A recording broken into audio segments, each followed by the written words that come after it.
For men in war, death is an ever-present possibility and terror.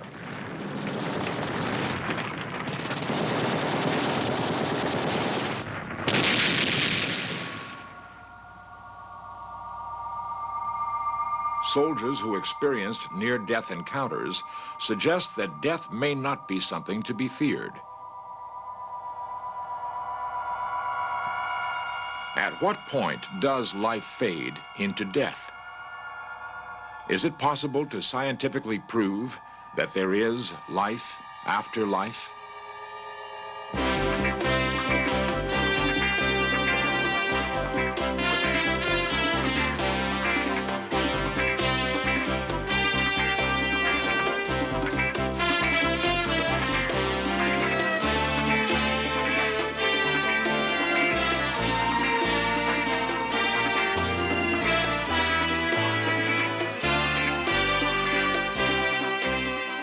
This series presents information based in part on theory and conjecture. The producer's purpose is to suggest some possible explanations, but not necessarily the only ones, to the mysteries we will examine.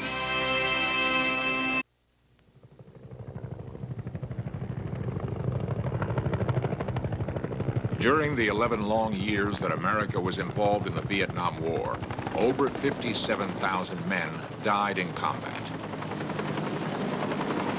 There were more than 300,000 wounded. The line between life and death was, for these men, very narrow.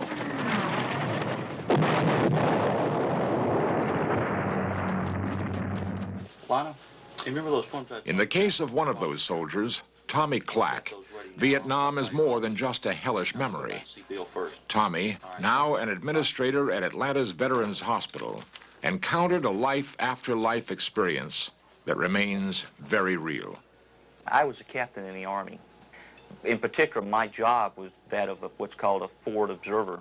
I called in artillery and plane strikes and gunships and was actually the person that directed us from point A to B by reading the map and coordinates and knowing where we are at all times. But one particular morning, May 29, 1969 to be exact, we ended up in a big firefight.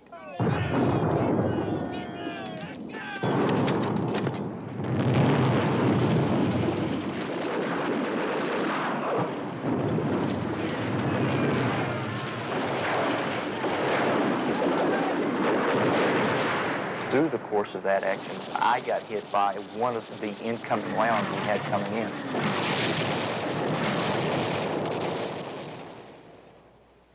I was conscious the whole time when I got hit. I remember flying through the air, and I remember coming down, and I sat up, and I looked down, and I saw that I was missing my right arm and my right leg, and my left leg was laying off to the side like it was broke. I had several puncture wounds over my body that I was bleeding from, and I saw everybody run around. I laid back down, and from that point forward, I guess I really started thinking about the fact that my time had come. I really was going to die. I heard no more battle sound. I didn't feel anything. There was no pain, and I felt this calm come over my body as I was laying there.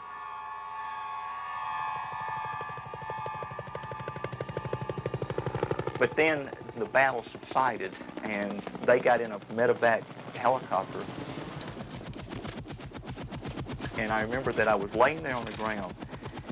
They put this poncho over me. Like the only time we put ponchos over people were when they were dead.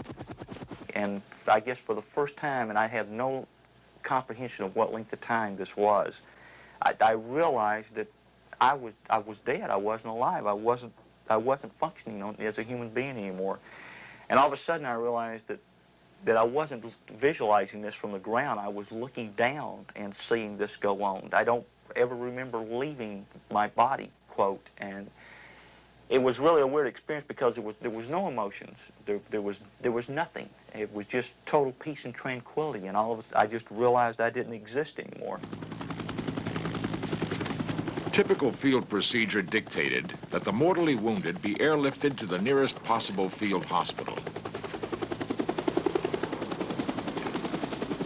Tommy was rushed to the 25th Division Headquarters Hospital near Cu Chi, some 20 miles from the battlefield.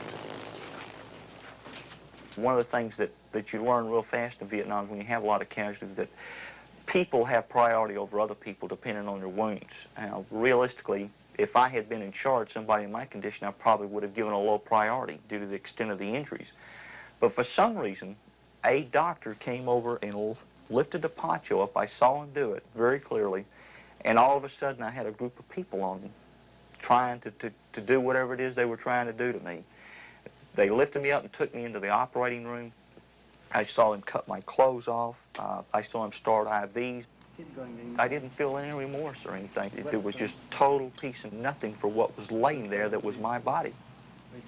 But then all of a sudden, I left that operating room, and it was almost like a blink of the eyes, and I was back at the battlefield where I had gotten injured.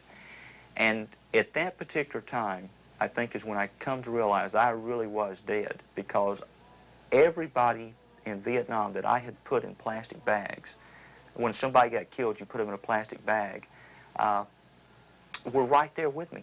They were around me. Jeff and Mark and all these guys were right there with me, and we communicated like we were talking with our minds. And I was above the earth, and it was a gigantic brightness that surrounded the whole battlefield that was just pure peace. 10 days later, I woke up, and I was laying in a bed in Cu Chi, Vietnam. And I did not have to ask what went on. I remember everything that went on. I knew I was missing the limbs. I didn't realize they had cut my left leg off in the operating room. It was beyond repair. But I told the doctor everything that had gone on, what they had done to me, that I had been covered up. And even a couple of the guys that lived through the battle with me stopped by, and I told them who had gotten killed that day. And there was no way for me to know that except that I had been with them. Wherever we were, whatever that place was, whatever it was, we were there together because we were all dead. Was Tommy indeed dead?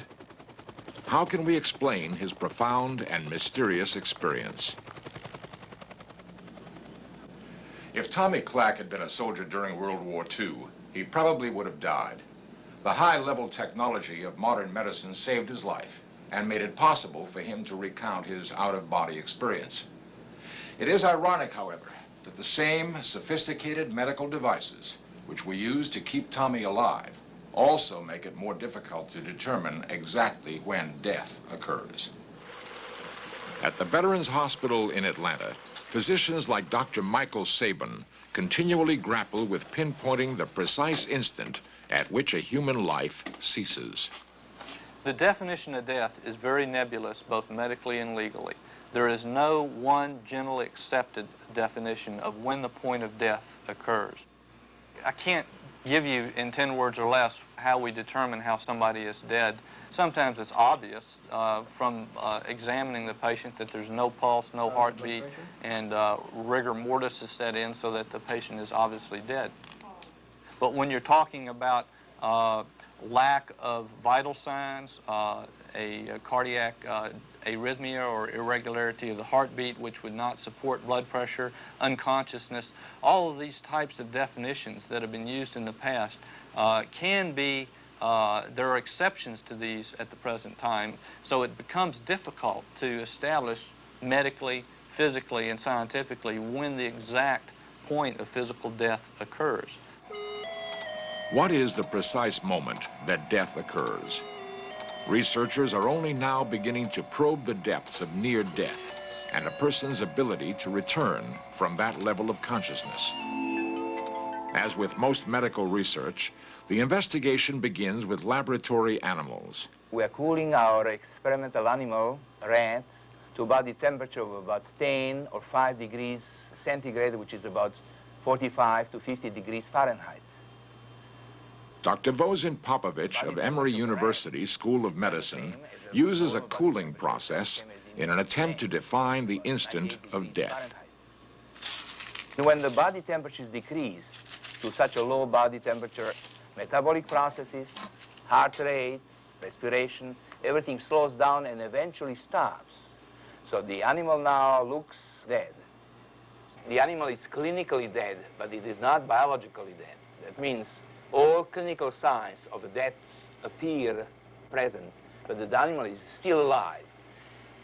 After 2 hours, we could still recover that animal, by rewarming. After 3 hours, we cannot, because we now pass the point of biological death. The point of biological death is passed, and the animal is dead. With the success that Dr. Popovich has had in freezing and reviving rats, it seems likely that the same could be done to humans.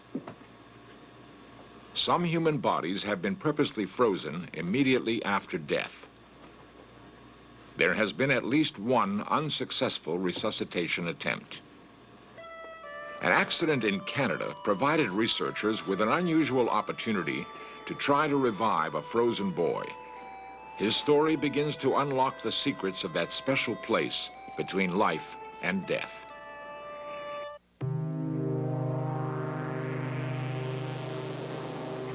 It was a cold evening in January 1976 in an area near Winnipeg, Canada. The temperature had dropped from a brisk 32 degrees Fahrenheit to nearly 40 below. Ted Milligan, then 16, was a member of the St. John Cathedral School. Part of the curriculum included a 27-mile cross-country snowshoe hike. Ted set out on his assignment along with a number of his classmates. Only a few miles from the end of the hike, however, Ted collapsed into unconsciousness. His colleagues, unable to move him in the intense cold, returned to their school for help. Dr. James Bristow, an expert on human frostbite, freezing, and cardiopulmonary resuscitation, attempted to revive Ted. The lad was clinically dead. There was no heartbeat. The cardiogram showed a flat line on the cardioscope indicating asystole. He was, of course, not breathing, and his body temperature was very cold to touch. And in fact, the temperature as recorded by a low-reading thermometer was 25 degrees Celsius, the normal being about 37 degrees. Ted Milligan's heart had stopped beating for over 2.5 hours. Dr. Bristow worked over Ted's body for nearly another 2 hours. Conventional medical textbooks state that without oxygen for more than 4.5 minutes, a body will suffer irreparable brain damage and will die. Yet Ted regained consciousness and was perfectly normal. Ted Milligan, now a private in the Canadian Armed Forces, recalls his ordeal. Well, mainly it was just like being asleep, like total darkness and waking up out of a sleep that you didn't know that you had gone into. I'm not afraid of dying. When I die, I'm going to die, and I'll probably die with a smile on my face. Biological death basically means brain death, irreversible brain death, as opposed to clinical death, which is simply the lack of vital signs, heartbeat and respiration. These episodes, and such as Ted's, has focused on and brought more awareness to the fact that there can be a great discrepancy between clinical death and biological death in some instances, and notably accidental hypothermia is one of these, where in fact an individual could be written off and could be given up as being clinically dead, only to have the brain still intact, the brain cells still intact and capable of being resuscitated, which is the important thing. Ted Milligan's experience seems to indicate that there is no fine line between life and death. Perhaps it's a broad expanse through which a person moves simply and logically from one state to another. What happens when this process is interrupted by modern medicine and a person who has been gliding toward death is revived? Fred Schoonmaker, a doctor of cardiology at St. Luke's Hospital in Denver, has had repeated experiences bringing patients back from death-like states. Their accounts of life-after-life experiences were so numerous and similar that Dr. Schoonmaker was intrigued by the phenomena. The first questions that began to come to my mind is that could this in some way be a dream-like state? Could this in some way be hallucination? If you take a person, for example, who's hallucinating, if you take a person who may be in DTs from withdrawal from a drug dependency problem, they're seeing pink elephants, they're seeing white rats, red rats, whatever it may be, but this is a terrifying experience to them. It was an unreal when they became back into and filtered back into the mainstream of life after being hospitalized over a period of time and rehabilitated. These kind of vivid expressions that they had either in dream states or hallucinatory states, or if they were on any kind of drug medications for decreasing pain or whatever, they knew they were not real. They were unreal. And the word that began to pass through many of these people as we talked back and forth was, this was a real experience that I had. I don't know what it was, but it indeed was real. Schoonmaker discovered that those who have had life-after-life experiences are profoundly changed. Unlike most of us, they no longer fear death. I found that people who have not really come to grips with their own feelings about death are not very well equipped to live. Janet Rainwater's encounter with death occurred in 1952. The doctor said I had flu, but there was a polio epidemic going on, and I became gradually aware that I had polio. And finally, went for a spinal tap, and they said, okay, you'd better go to Variety Children's Hospital. By the time Janet had reached the hospital, she could barely walk. As recreated for In Search Of, each step jarred her already excruciatingly painful spine. She lost her ability to swallow and encountered incredible difficulties in breathing. Finally, her arms and legs became totally paralyzed. Janet lost consciousness and began drifting between life and death.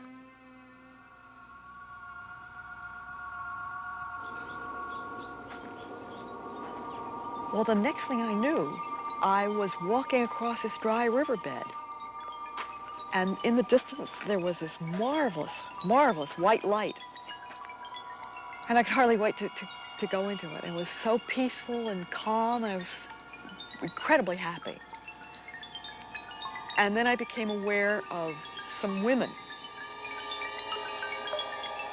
I felt they were calling to me, but I kind of said, go away, don't bother me, because I really wanted to go into the light.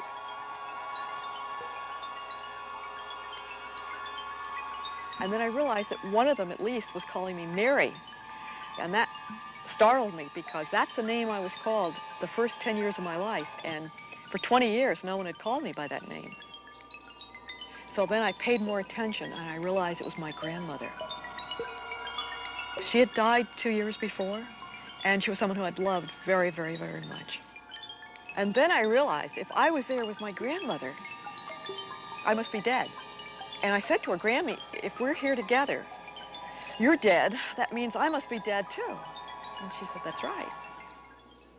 And then the next thing I knew, it was like I had total knowledge, as if someone had put a computer printout in my brain. I saw the results of all the actions and inactions I'd ever taken in my life. And surprisingly, there were no black marks for anything I'd done.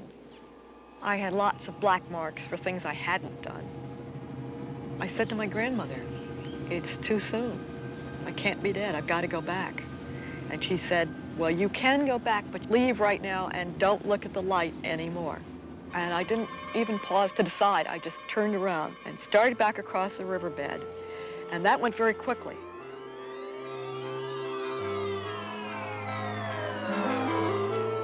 But then I came to this practically vertical sandbank, and I started climbing up it, but I couldn't get really good handholds, and I would fall back down. And I'd work some more and climb some more, and I'd fall back down. But finally, I made it up, and I just fell back, exhausted, on the top of this sand dune. And the next second, I woke up, whatever you want to call it, and I was in my own body, and I could breathe, and I could swallow, which was incredible, because I hadn't swallowed for 3 or 4 days. Someone came in the room almost immediately, and I could tell they were really surprised at how well I was doing. And I said, I can swallow. Give me some water, I want to prove it. And a little bit later, they brought me a bowl of turkey broth. This was dawn. It was Thanksgiving Day. And Thanksgiving Day has always been a very special day for me. It's Christmas and Easter and everything else rolled into one. I'm not afraid of death. I know it's a beautiful experience that when it comes to be my time, I'm going to really look forward to it. No one is sure what the near-death experience really is, but the message from those who have encountered it and returned is that death should not be feared. They suggest that what is to come is simply life after life.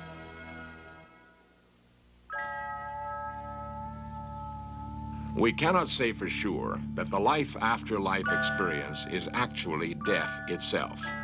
Obviously, however, it does alter our perceptions of life and the hereafter. Based on the experiences that we've heard from those who have had the near-death experience, this has influenced my concept of a God that makes him far greater, far more merciful, far more loving than I'd ever conceived of him to be before. Dr. Loren Young is an eminent theologian and scholar. His experiences with those who have had life after life encounters have given him new religious insights. Or been under the influence of the light, who have really come into a personal encounter with this image of mercy and love, come back into this world with a totally different attitude. And to me, this is a solid encounter, an exquisite expression of what it really means to come face to face with God. If we could remove from society a major fear, there's a tremendous contribution. Death is a major fear. Those who've experienced it are no longer afraid of life or death.